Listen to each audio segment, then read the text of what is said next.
Selamat datang di channel Pemuja Malam. Jangan lupa like, share, and subscribe ya. Terima kasih.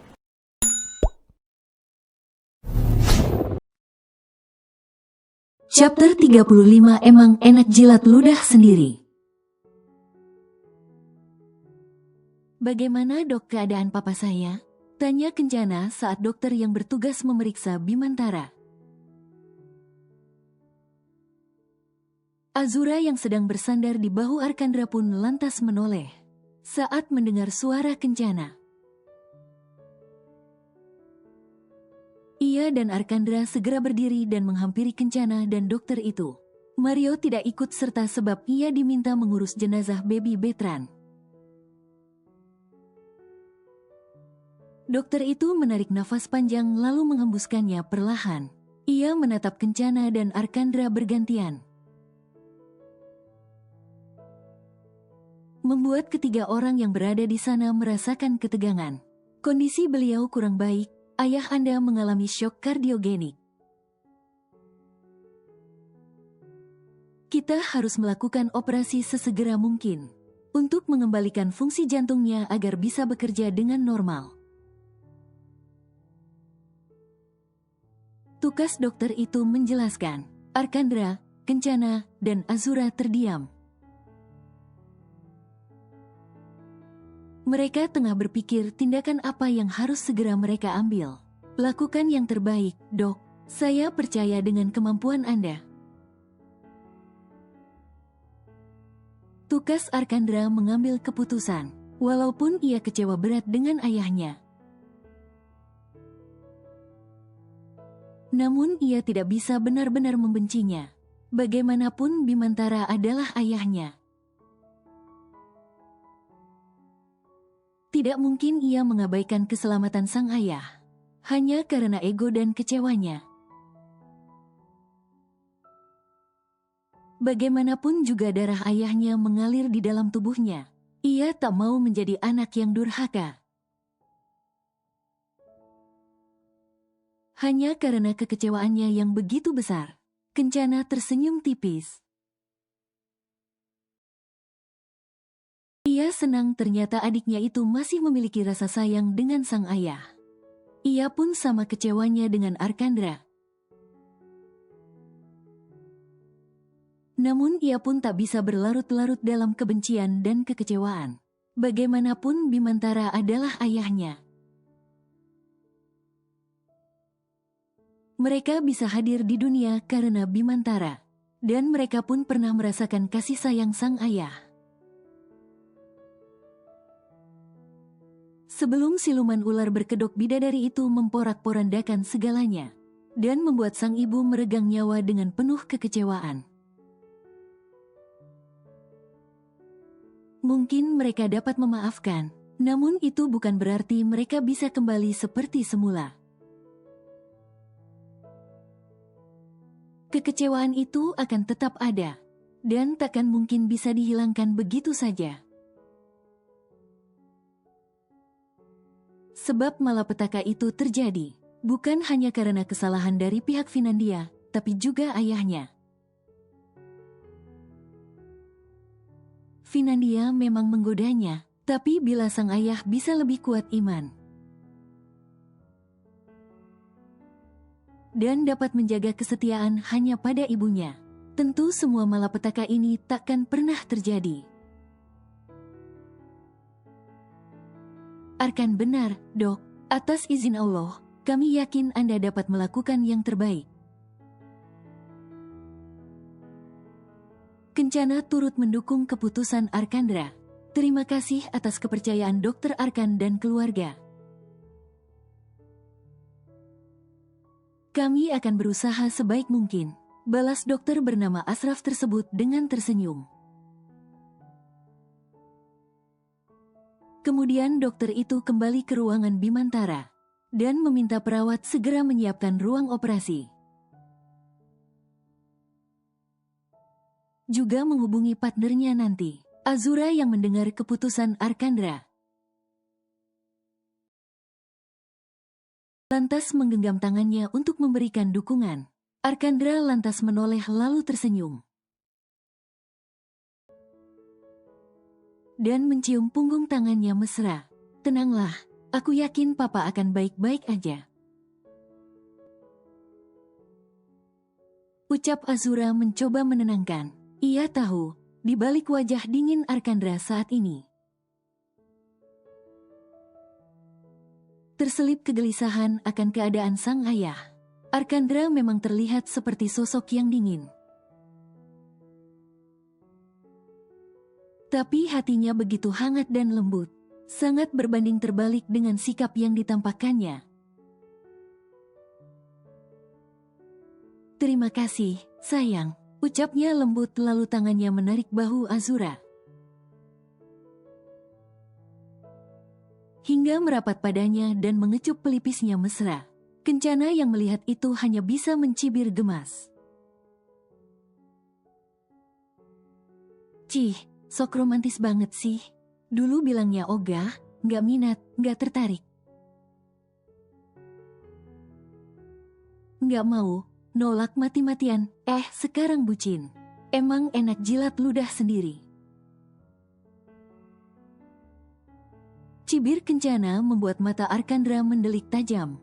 Sedangkan Azura malah terkekeh geli membenarkan perkataan Kencana. Iya ya, Kak, tapi sekarang Pak Dokter galak aku udah jinak loh. Udah bucin juga, jadi makin sayang deh. Emwah. Tanpa malu, Azura mengecup bibir Arkandra di koridor rumah sakit, membuat orang-orang yang melihatnya melototkan mata mereka. Bisa-bisanya pasangan itu malah bermesraan di rumah sakit, padahal ayah mereka sedang bersiap untuk menjalani operasi. Sungguh pasangan absurd. Astaga, Kak Kencana bener banget. Gue udah jadi pihak yang dirugikan akibat tingkah konyol pasangan ini, Kak. Bisa-bisanya Arkan jadiin gue pasangan beloknya demi ngehindarin bininya. Sok nolak, sok benci, sok gak suka, taunya sebaliknya, dasar dokter gila. Gue sampai diteror bininya habis-habisan setiap hari. Cewek-cewek gue jadi ngira gue beneran belok, tahu nggak, Kak? Masih sebel banget kalau ingat itu. Celetuk Stefan yang entah sejak kapan berdiri di belakang Azura dan Arkandra. Ia datang bersama William. Azura dan Kencana lantas tergelak mendengar penuturan yang lebih kecurhatan Stefan. Lantas Azura mendekati Stefan dan menarik-narik tangannya seraya mengucapkan permohonan maaf. Sorry, maafin aku ya, kan aku nggak tahu, kirain beneran.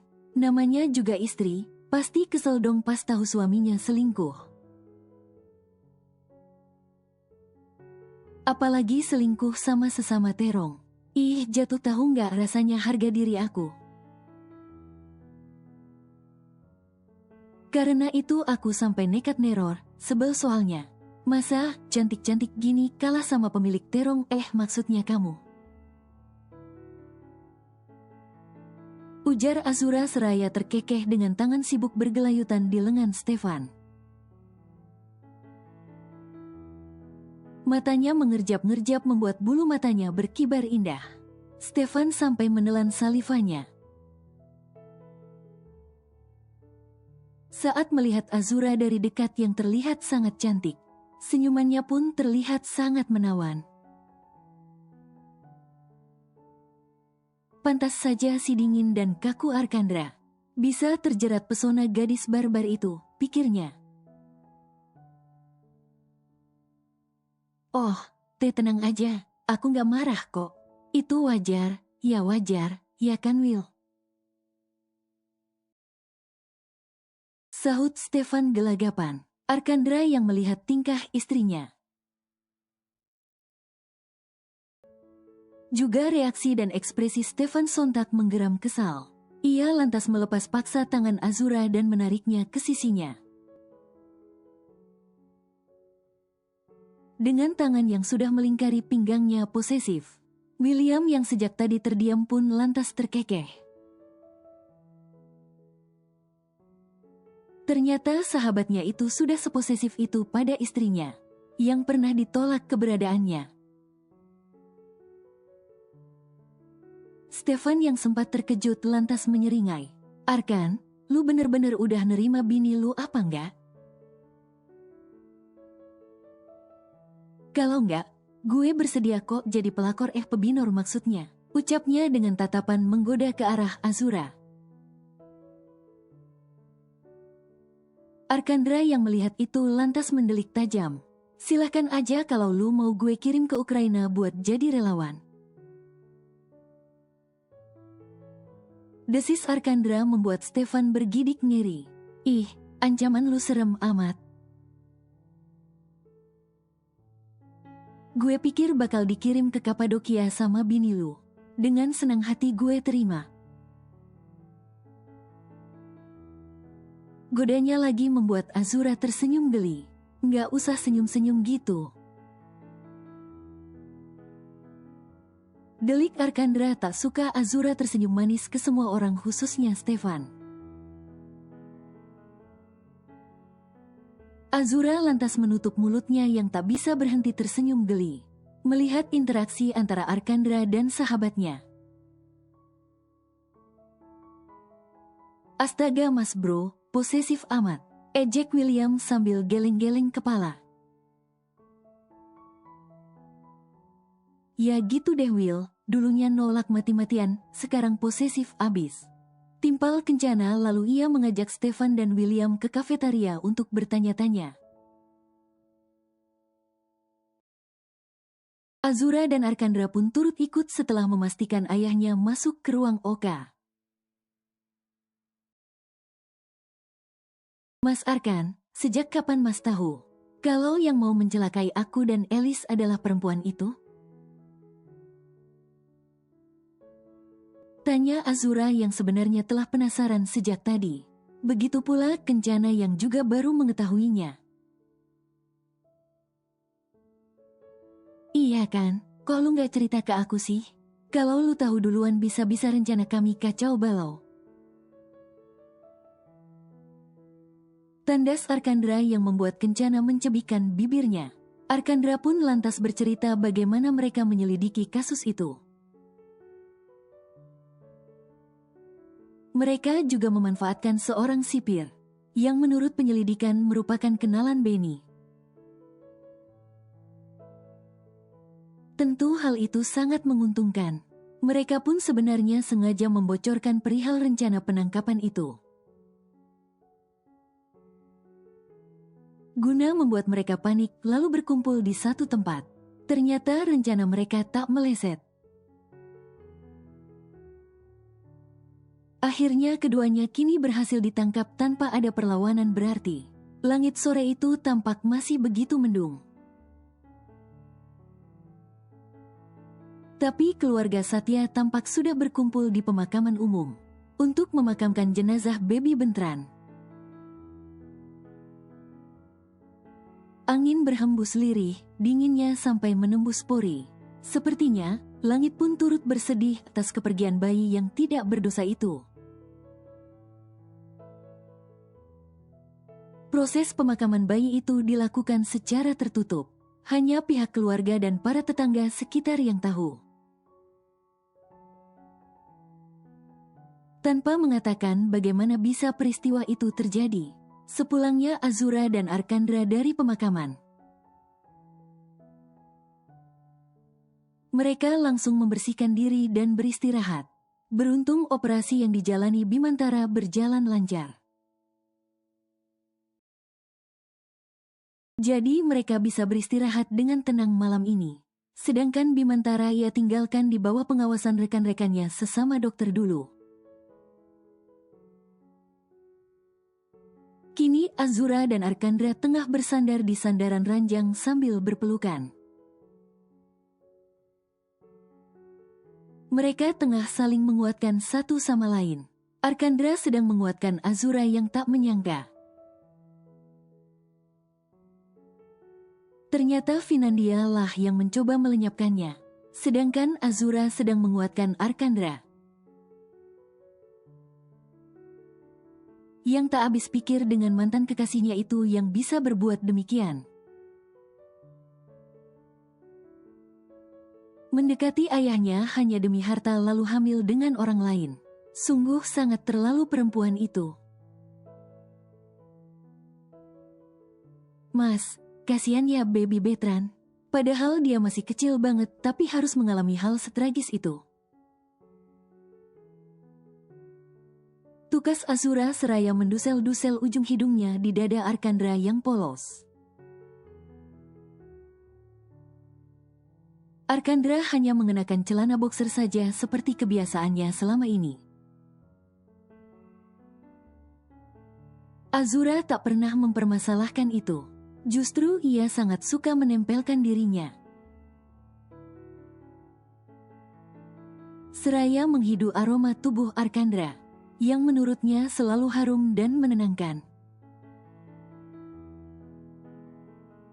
Ibarat kata netizen tuh, udah candu. Ya gitu, maunya nemplok-nemplok mulu udah kayak cicak-cicak di dinding. Tapi mungkin itu lebih baik untuknya. Bukan bermaksud jahat, bayangkan aja gimana kelak dia dewasa. Saat tahu kelakuan orang tuanya, pasti dia akan merasa nggak nyaman bahkan tertekan dan rendah diri. Doakan saja, semoga baby Betran bahagia di sisinya, ujar Arkandra memberikan pemikirannya. Azura pun mengangguk membenarkan perkataan suaminya. Mas udah mau tidur? Tanya Azura sambil memainkan jemarinya di atas perut Arkandra, yang rata namun kencang dan sedikit berotot. Emang kalau belum kenapa? Tanya Arkandra sambil memandangi istrinya dari samping atas. Posisi kepala Azura yang berada di atas dadanya membuatnya harus sedikit menunduk. Mau apa ya? Goda Azura seraya tersenyum manja dan menggigit bibir bawahnya. Making love or making baby? Cetus Arkandra yang sudah berpindah posisi ke atas tubuh Azura. Ia sudah dalam posisi mengungkung. Dua-duanya nggak masalah. Aku juga pingin punya baby yang lucu dari Mas. Mas juga mau kan? Sahut Azura yang langsung mendapat sambutan sukacita dari Arkandra sebagai jawaban. Arkandra pun segera melabuhkan bibirnya di atas bibir Azura. Dengan gerakan lembut namun lambat laun makin dalam dan menuntut. Ia memagut dan melumat bibir istrinya dengan dada yang bergemuruh. Tangannya tak mau diam. Ia mulai bergerak menjelajahi setiap inci kulit mulus sang istri. Gelenyar indah itu kian merangkak naik. Membuat Azura memejamkan matanya dengan bibir sedikit terbuka. Menikmati setiap sensasi yang diberikan Arkandra pada tubuhnya. Dalam berhubungan suami istri, tentu kita harus bisa saling memberikan kenikmatan dan kenyamanan. Bukan hanya mementingkan ego sendiri, yang merasa ingin dipuaskan tanpa memikirkan pasangan kita. Mas, panggil Azura lirih saat Arkandra telah siap membajak sawah istrinya. Arkandra pun mendongakkan kepalanya menatap mata sayu Azura. Biarkan aku yang memimpin malam ini. Tukas Azura yang segera membalikkan tubuhnya, dengan posisinya di atas sedangkan Arkandra di bawah. Arkandra menyeringai. Akhirnya macan betinanya mulai menunjukkan taringnya dan membalikkan keadaan. Bila dulu Azura hanya berani dalam mode menggoda, namun kali ini ia berinisiatif sendiri ingin memimpin pertempuran membajak sawah. Hingga saat keduanya mulai sampai ke puncak tujuan, mereka pun mengerang bersamaan diikuti semburan benih-benih cinta Arkandra di sawah Azura. Dalam hati mereka berdoa, semoga apa yang mereka lakukan bernilai ibadah dan menghasilkan keturunan yang soleh, solehah. Terima kasih, Ma Cherry. I love you. Bisik Arkandra lirih saat mereka telah mencapai puncak bersamaan. Love you too. Sahut Azura sambil memeluk tubuh kekar Arkandra yang begitu hangat dan nyaman. Sementara Azura dan Arkandra tenaga memadu kasih di kamar mereka. Di tempat lain, tepatnya di pesawat terbang. Melody tengah memejamkan matanya sambil merebahkan kepalanya di pundak Geralt. Kini mereka sedang dalam perjalanan menuju Turki atau lebih tepatnya Kapadokia. Siapa sih sekarang ini yang tidak tahu Kapadokia apalagi setelah viral? Atas dasar itulah, Melody jadi sangat ingin berkunjung ke daerah yang terkenal dengan balon udaranya itu. Beruntung mereka masih kebagian tiket untuk penerbangan malam hari ini, dengan menaiki maskapai Turkish Airlines 57TK. Mereka berangkat dari Bandara Internasional Soekarno-Hatta pukul 21.40. Dengan lama perjalanan sekitar 24 jam 50 menit. Perjalanan yang cukup panjang, namun sebanding dengan keindahan yang akan mereka saksikan sesampainya di sana. Setelah mengudara hampir 25 jam lamanya, akhirnya pesawat yang ditumpangi Geralt dan Melody berhasil mendarat dengan selamat di Bandara Istanbul Ataturk, Turki, karena mengalami jet lag. Melody pun turun dari pesawat dengan langkah sempoyongan. Penglihatannya sedikit goyang, seakan baru turun dari roller coaster. Membuat Geralt terkekeh. Ia pun segera memapah Melody agar tidak sampai terjatuh. Cek enak yang ngetawain, Odi. Sarkas Melody pada Geralt yang tengah menahan pundaknya agar tidak terjatuh. Pusing, tanya Geralt saat melihat Melody memijit pelipisnya. Mengabaikan ujaran sarkas sang istri, Melody mengangguk pelan.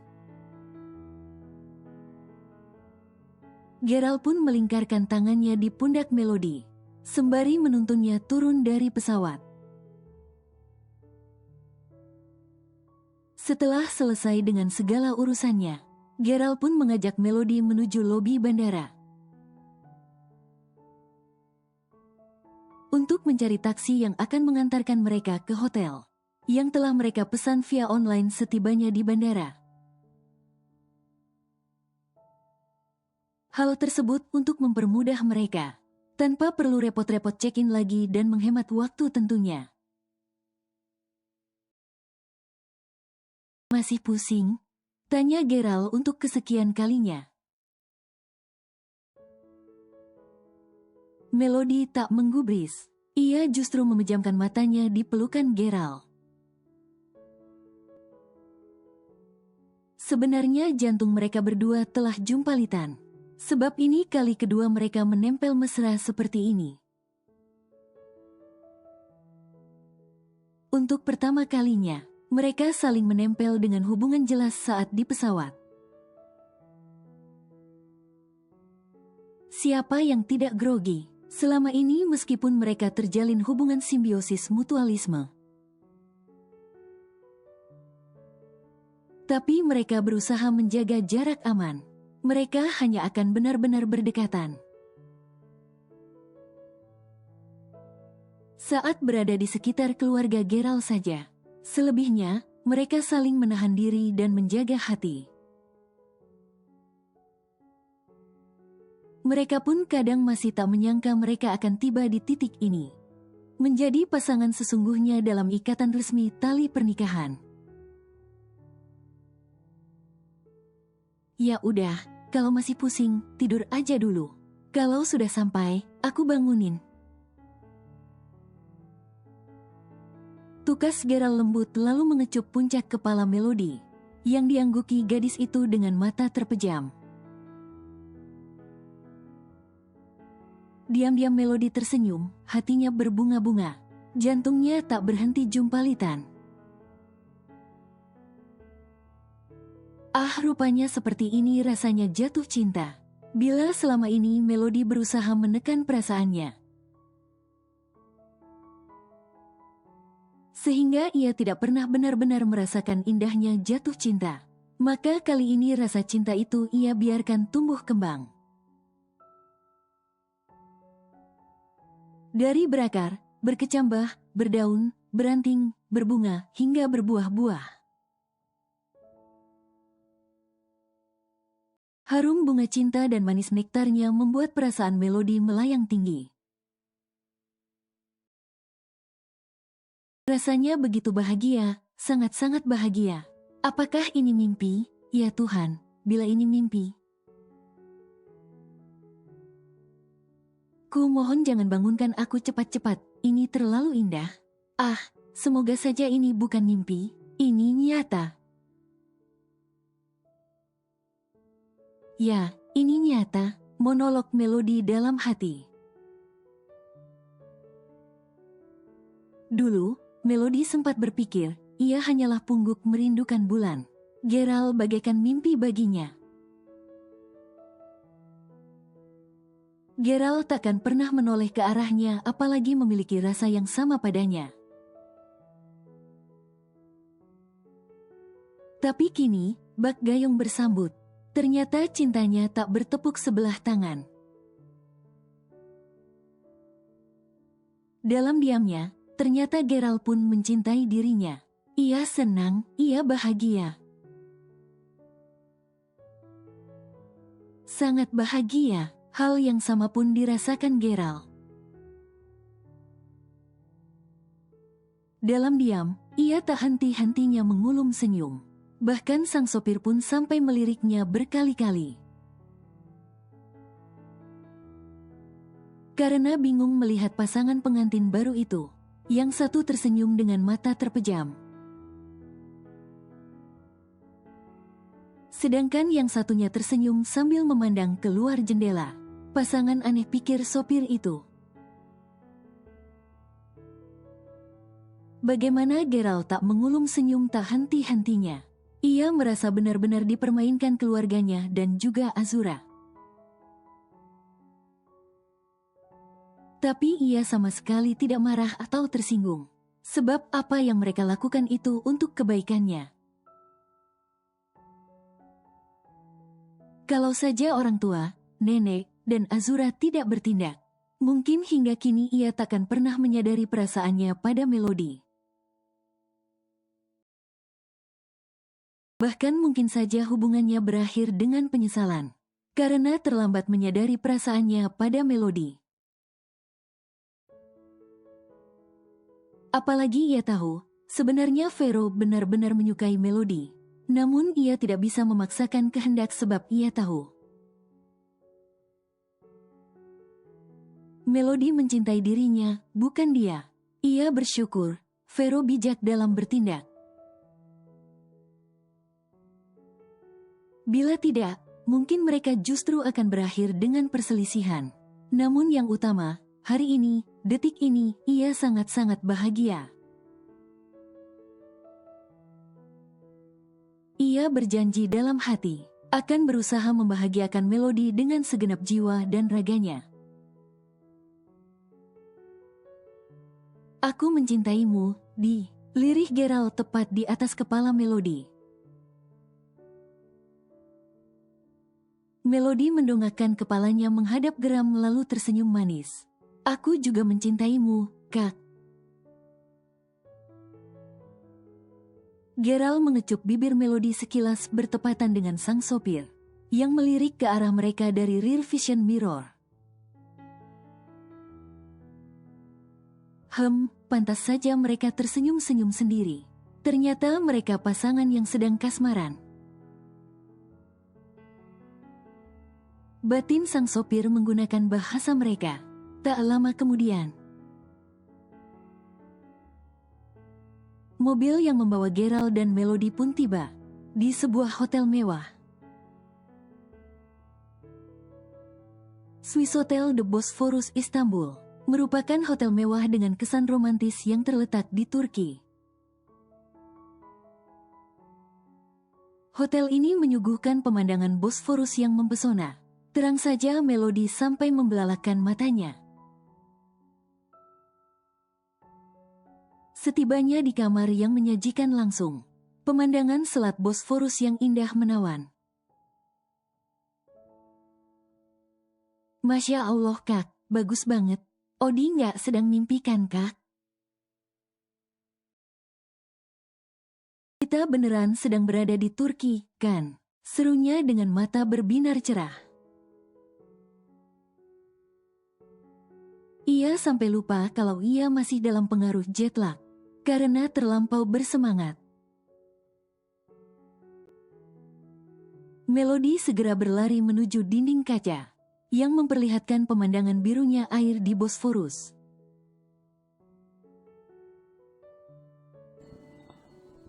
Bersambung.